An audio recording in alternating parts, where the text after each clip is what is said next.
Você sabia que a Mercedes já foi a Tyrrell, depois disso BAR, Honda, Brown GP, e aí então virou o que é hoje? Você sabia que a Aston Martin da Fórmula 1, onde corre Fernando Alonso lá atrás, era a Jordan? Ou que a Red Bull já foi a Stewart de Rubens Barrichello e pai, Jan Magnussen? Pois é, várias equipes da Fórmula 1, até a Ferrari, têm histórias interessantes na sua árvore genealógica, vamos dizer assim. E é disso que nós vamos falar hoje no Splash and Go. Vamos lá!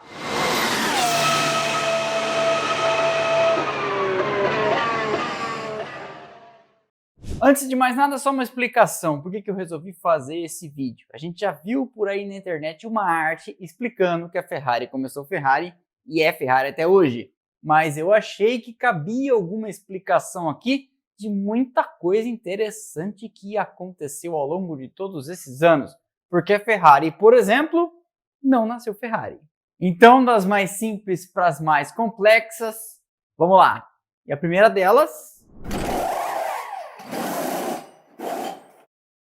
A Haas é a mais jovem das equipes da Fórmula 1. O projeto começou ali por 2014 para entrar no grid pela primeira vez em 2016, naquela época tendo como pilotos Romain Grosjean e Esteban Gutierrez. Gene Haas, o dono da equipe que leva seu sobrenome, é dono da Haas Automation, uma empresa com equipamentos para grandes fábricas, tudo envolvendo automação e tecnologia de ponta. Inclusive, várias fábricas das equipes da Fórmula 1 têm equipamentos da Haas dentro delas. Ele já tinha envolvimento anterior com o automobilismo, inclusive com uma equipe na NASCAR, e resolveu então dar um passo adiante.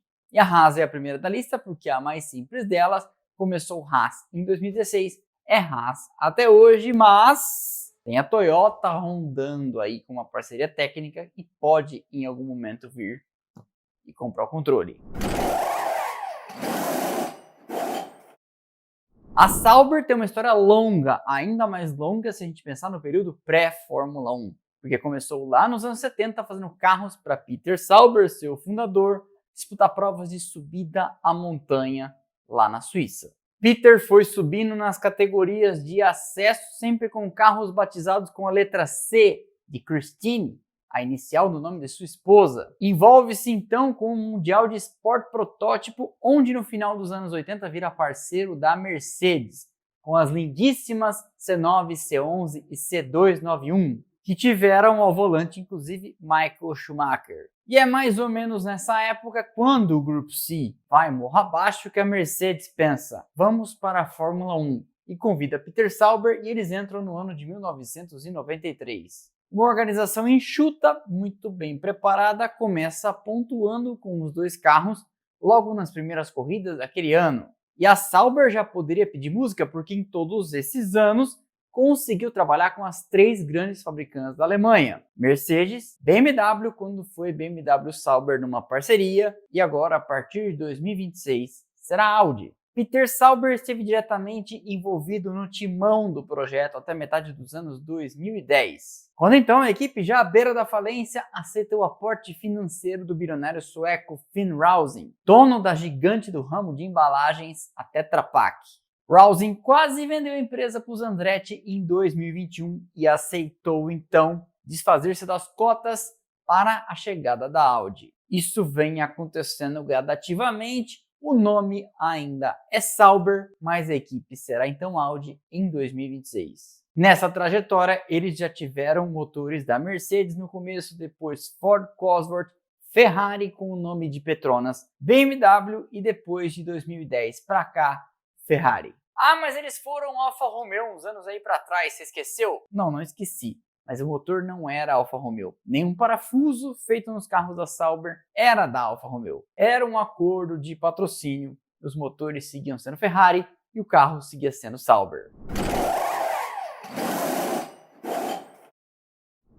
Fundada em 1979 por Giancarlo Minardi, a Racing Bulls, lá no começo, era a simpática Anã de Faenza, a Minardi. A Minardi em si foi fundada em 79, mas antes disso, Giancarlo já tinha tido a equipe Everest e antes dela ainda, a Scuderia del Passatore. Pretendo contar essa história em detalhe mais para frente, possivelmente até num livro. Em 1985, Giancarlo começa então o projeto de entrar na Fórmula 1 em 86. Ele entraria e permaneceria ao timão do projeto até 2002. E por lá passariam pilotos como Christian Fittipaldi, Fernando Alonso, Giancarlo Fisichella, Mark Webber, com a equipe tendo somado pontos, nunca ter vencido uma corrida, ter liderado uma volta com Pierluigi Martini em 1989. Mas então, quando a Fórmula 1 começa a ficar muito cara com as fabricantes bombeando dinheiro para dentro, Minardi vende a equipe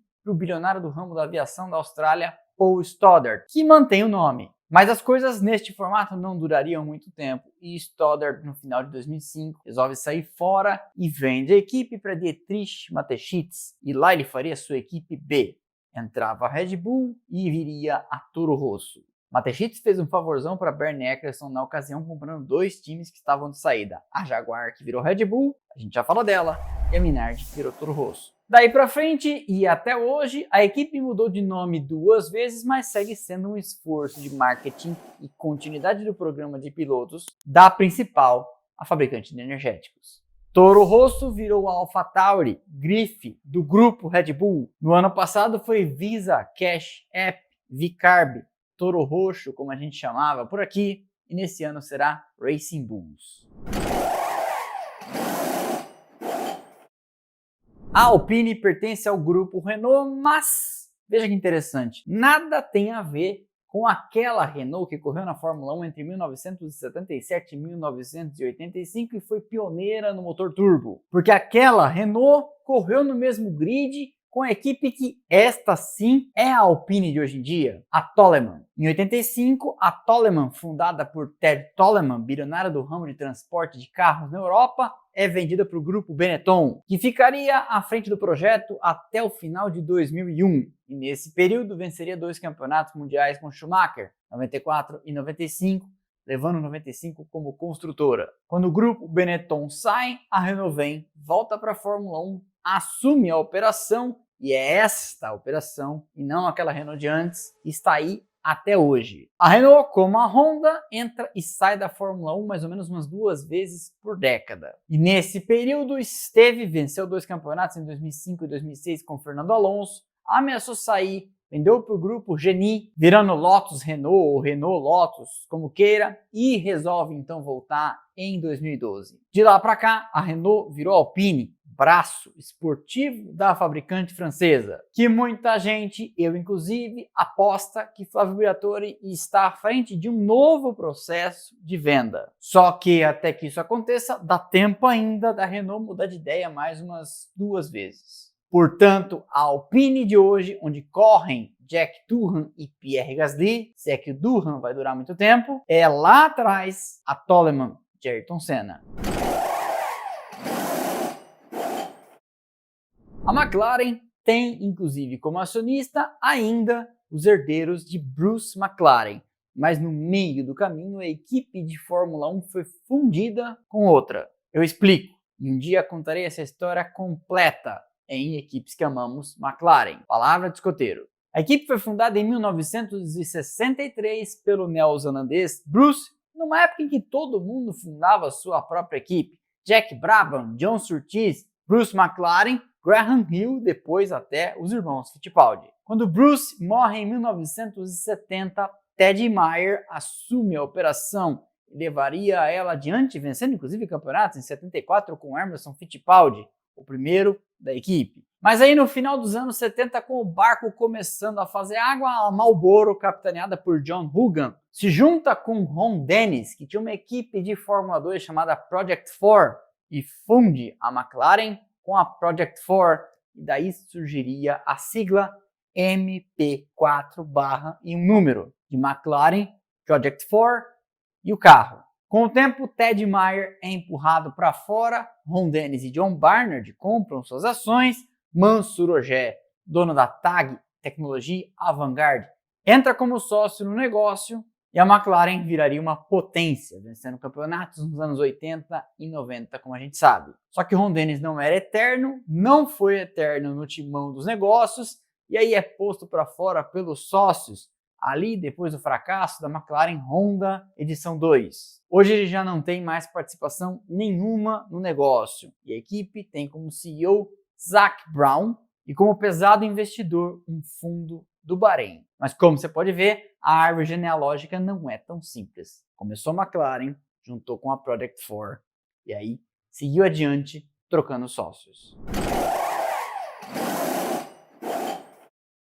A Williams é outra que tem uma história interessante, com mais de uma encarnação da equipe tendo existido. Entre 1966 e 1976 existiu a Frank Williams Racing Cars, que começou com Frank comprando carros de outros fabricantes, Brabham e March, colocando seus adesivos e correndo com seus pilotos. Ele sempre passou aperto financeiro e a famosa história dele tirar um relógio do punho para pagar o salário de um mecânico. Em 1976, então, com a corda no pescoço, financeiramente ele vende 60% das ações da equipe para o empresário do ramo do petróleo, Walter Wolff. Frank continuaria na equipe sem muito poder de mando, atuando como um team principal de fachada. Quando vira para a temporada de 77, ele é mandado embora por Walter Wolff, fica uns meses em casa deprimido e resolve tentar tudo de novo e funda uma nova Williams. E aqui tem um detalhe interessante sobre a Walter Wolff, porque a equipe, depois de 2 anos, fecharia e os escombros, vamos dizer assim, da Wolff serão vendidos para a equipe Fittipaldi. Portanto, olha essa encruzilhada do destino ou essa bifurcação na história da Williams. Uma parte da Williams, a sua primeira encarnação, vamos dizer assim, virou a equipe Fittipaldi. E só a segunda, refundada em 78, 79, que seria a equipe de hoje.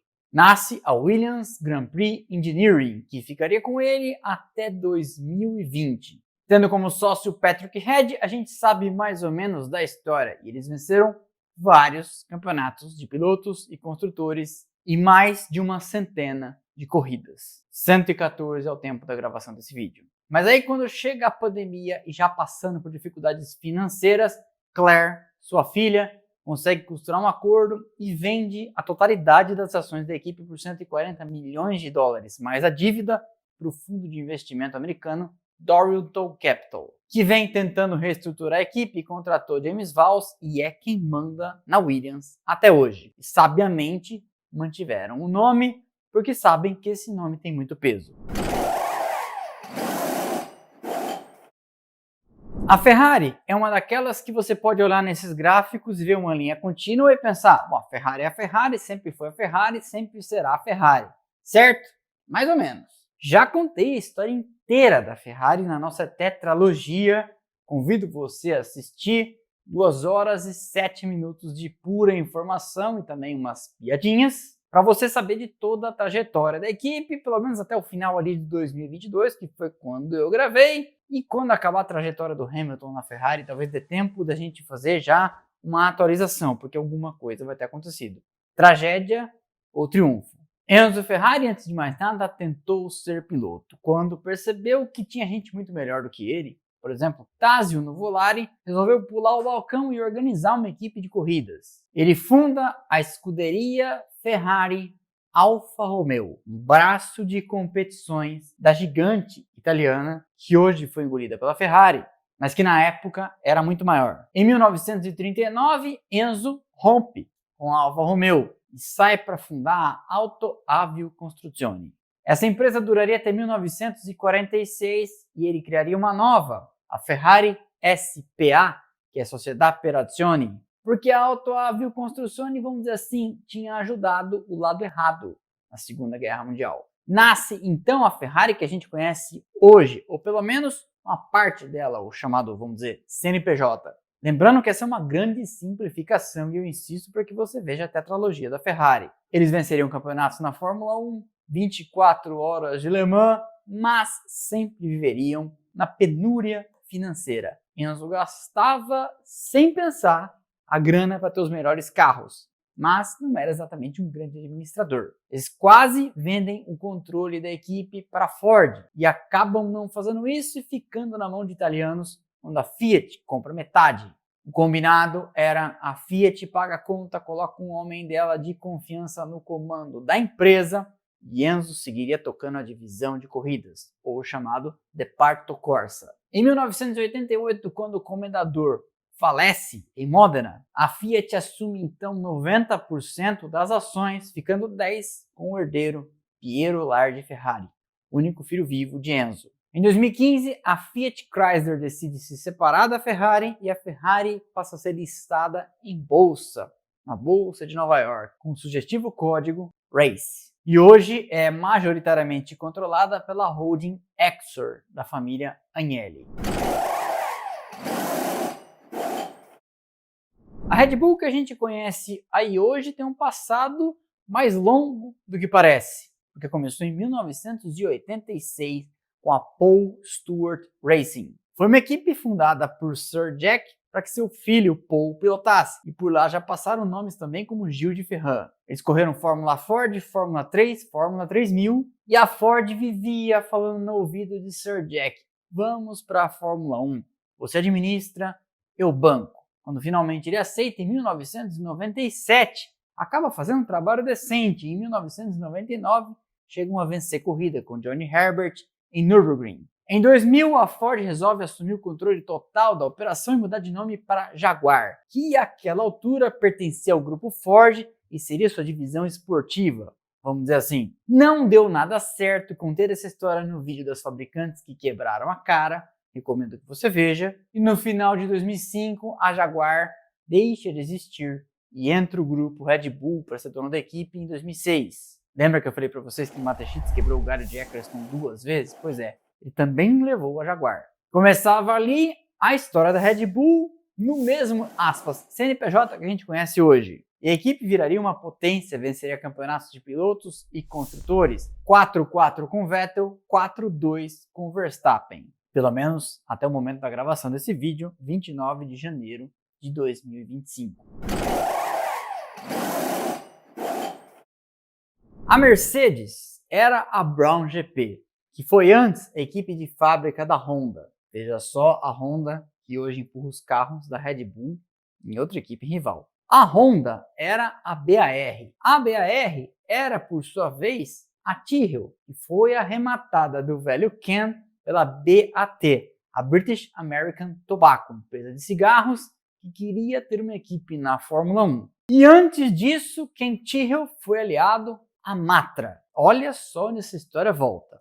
Lá em 1970, com Jack Stewart ao volante. A equipe existiu de 70 a 1998, virando BAR em 99. Lembra daquele carro horroroso que tinha pintura metade com zíper no meio? Ricardo Zonta e Jacques Villeneuve correram. A ideia inicialmente era correr com carros de pinturas diferentes, mas a Fórmula 1 falou: negativo, aqui não é a Indy, não pode. O plano originalmente era vencer uma corrida na primeira temporada, usando chassis feitos pela Reynard. A equipe foi BAR de 99 a 2005, quando a Honda então entra, e em 2006, com Rubens Barrichello e Jenson Button, eles são equipe de fábrica. Quando vem a crise de 2008, a Honda puxa o fio da tomada e avisa: tô me pirulitando, como já diria Mussum. Ross Brown, naquela altura diretor técnico, assume a encrenca, o resto a gente sabe, é história. Mas não daria para continuar a história com a grana que eles tinham na mão. E ao longo de 2009, ele costura então com a Mercedes, que estava fornecendo motores, um acordo de venda da equipe. A Mercedes, iludida, vendo o que a Brown estava fazendo, pensa: vou pôr mais dinheiro, a equipe está vencendo, vou me tornar multicampeã na Fórmula 1 por um precinho camarada. Então, não. Hoje a gente sabe, Michael Schumacher e Ross Brown foram instrumentais no começo da construção desta organização, que só começou a ganhar de verdade em 2014. E está aí até hoje, venceu 7 campeonatos de pilotos e 8 de construtores. Deixei para o final, aqui tem a história mais diversificada, vamos dizer assim. Porque a Aston Martin de hoje já foi a Jordan da Fórmula 3, que bateu com o Ayrton Senna naquele campeonato de 83. Cena essa, no caso, a Senna, não Ayrton Senna, que não apareceu no documentário a propósito. Veja só, Eddie Jordan teve uma equipe de Fórmula 3 que depois subiria para a Fórmula 3000 e em 1991 estrearia na Fórmula 1 com aquela belíssima pintura da 7-Up. A equipe, que eu já contei a história em Equipes que Amamos, teria seu melhor momento em 1999, vencendo 2 grandes prêmios naquele ano e chegando com Frentzen a disputar o campeonato. Só que dali para frente foi só para trás. E em 2004, com a corda no pescoço, Eddie Jordan passa a equipe para o grupo Midland.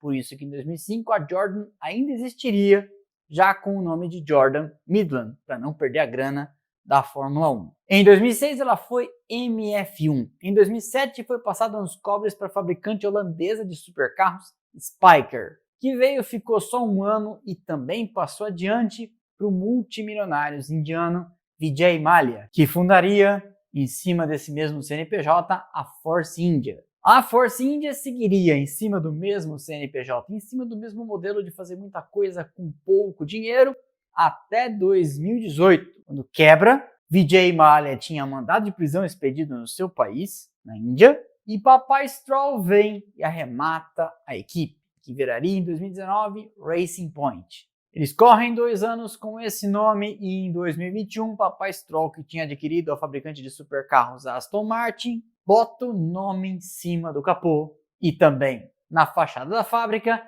e a Aston Martin voltaria para a Fórmula 1. A Aston Martin que esteve na Fórmula 1 lá nos anos 70, mas que não era a mesma equipe. Entendeu o raciocínio? Igualzinho à história da Alpine. Essa Aston Martin não é aquela Aston Martin, assim como a Alpine de hoje não é a Renault lá dos anos 70. Por isso que esse vídeo era necessário e não cabe numa arte de Instagram a explicação de todas essas idas e vindas. Gostaram da árvore genealógica das equipes da Fórmula 1? Eu gostei de contar, espero que vocês tenham gostado de ouvir. Esse foi então mais um episódio do Splash and Go no YouTube, eu espero que vocês tenham gostado. Deixa o like que é de graça, não custa nada, você sabe, e ajuda demais o canal.